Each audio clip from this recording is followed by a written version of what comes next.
Shalom, perkenalkan nama saya Frijay Melitaran, NIM 104-2021-0078, kelas C, semester 2, mata kuliah layanan BK. Yang saya ambil dari strategi layanan, yaitu strategi layanan konseling kelompok. Yang pertama, pengertian konseling kelompok. Berikut definisi dan pengertian konseling kelompok dari beberapa sumber buku. Menurut Kurnanto 2014, konseling kelompok adalah suatu bantuan kepada individu dalam situasi kelompok yang bersifat pencegahan dan penyembuhan, serta diarahkan kepada pemberian kemudahan dalam perkembangan dan pertumbuhan. Menurut Lumunga 2011, konseling kelompok adalah suatu proses antar pribadi yang dinamis dan terfokus pada pemikiran dan tingkah laku yang disadari serta dibina dalam suatu kelompok yang bermanfaatkan untuk meningkatkan pemahaman dan penerimaan diri menuju perilaku yang lebih baik dari sebelumnya. Menurut Wickel dan Astuti 2004, konseling kelompok adalah layanan konseling perorangan yang dilaksanakan dalam suasana kelompok. Dalam prosesnya,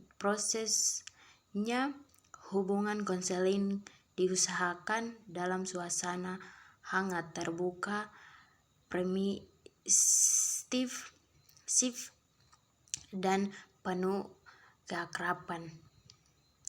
2. Tujuan konseling kelompok. Ada 9, yaitu menurut Wickel dan Astuti 2014, tujuan konseling kelompok adalah sebagai berikut. 1. Masing-masing anggota kelompok memahami dirinya dengan baik dan menemukan diri sendiri. Berdasarkan pemahaman diri itu, dia lebih rela menerima dirinya sendiri dan lebih terbuka terhadap aspek-aspek positif dalam kepribadiannya. 2. Para anggota kelompok mengembangkan kemampuan berkomunikasi satu sama lain sehingga mereka dapat saling memberikan bantuan dalam menyelesaikan tugas-tugas perkembangan yang khas pada fase perkembangan mereka. 3. Para anggota kelompok memperoleh kemampuan mengatur dirinya sendiri dan mengarahkan kehidupan sendiri mula-mula dalam kontrol antar pribadi dalam kelompok dan kemudian juga dalam kehidupan sehari-hari di luar kehidupan kelompoknya.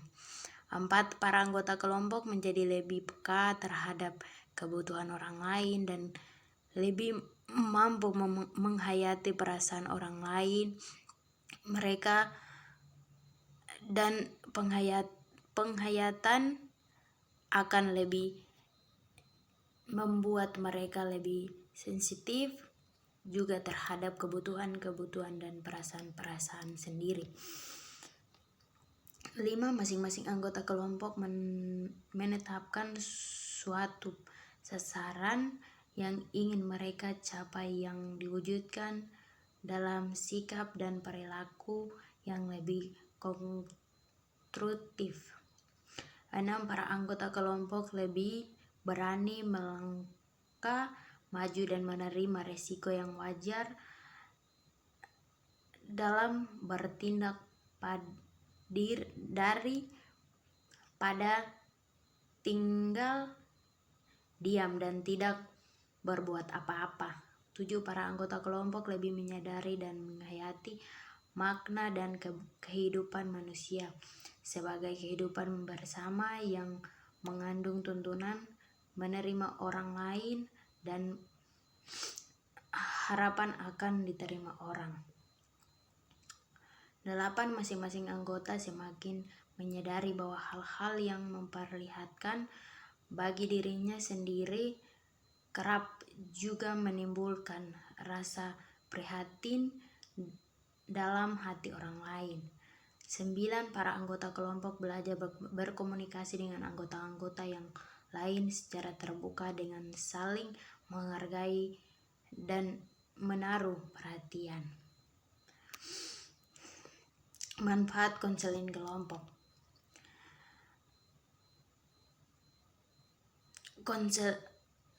Satu, konseli dapat mengemukakan hal-hal yang paling penting bagi dirinya. 2. Mengidentifikasi bersama orang lain yang memiliki permasalahan yang sama.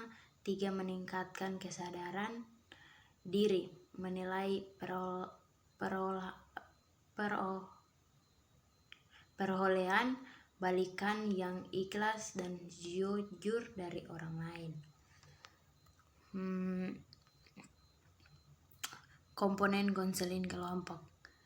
Prayinto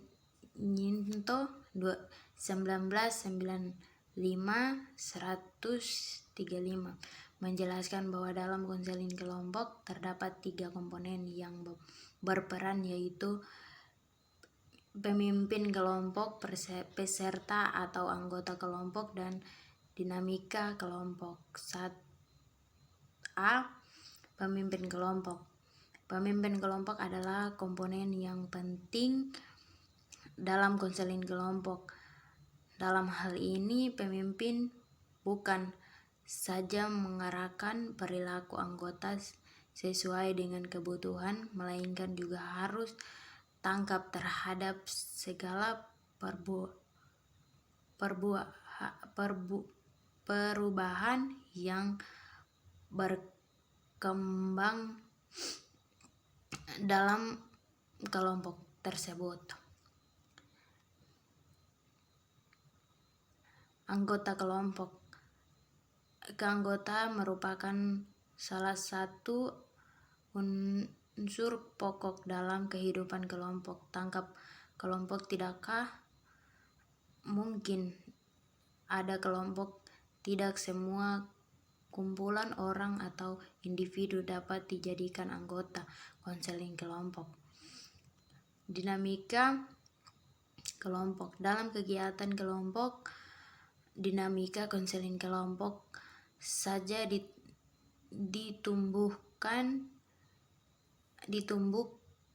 kembangkan, karena dinamika kelompok adalah interaksi interpersonal yang ditandai dengan semangat kerja sama agar antar anggota kelompok saling berbagi pengetahuan, pengalaman, dan mencapai tujuan kelompok.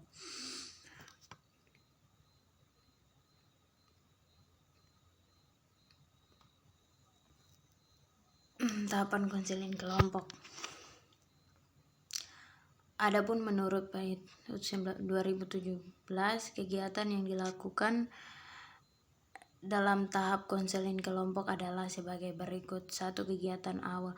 Tahapan awal berjalan sehingga berkumpulnya para calon anggota kelompok dan mulai tahap pembentukan. Dalam tahap awal ini dilakukannya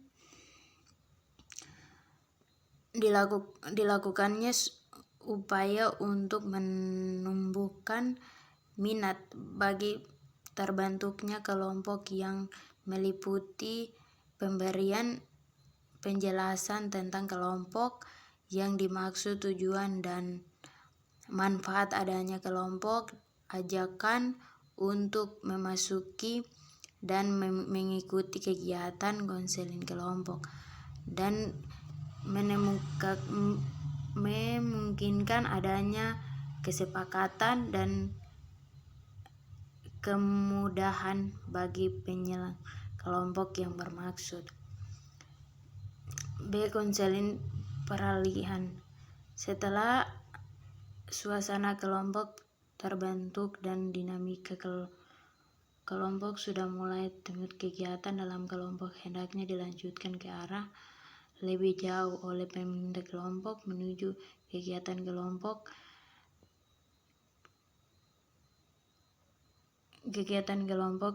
Oleh karena itu, perilaku terhadap perhatian.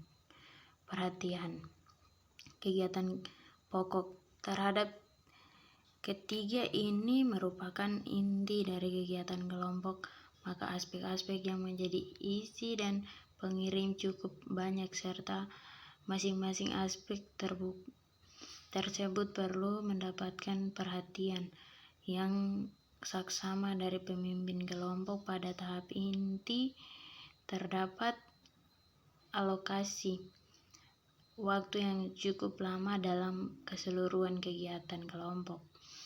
D. Kegiatan pengakhiri. Setelah kegiatan kelompok mengucap pada tahap ketiga, maka dalam tahap mengakhiri ini kegiatan kelompok lebih menurut, dan selanjutnya pemimpin kelompok akan mengakhiri kegiatan pada saat yang dianggap tepat. Baik, itu sekian dari pemateri saya. Terima kasih.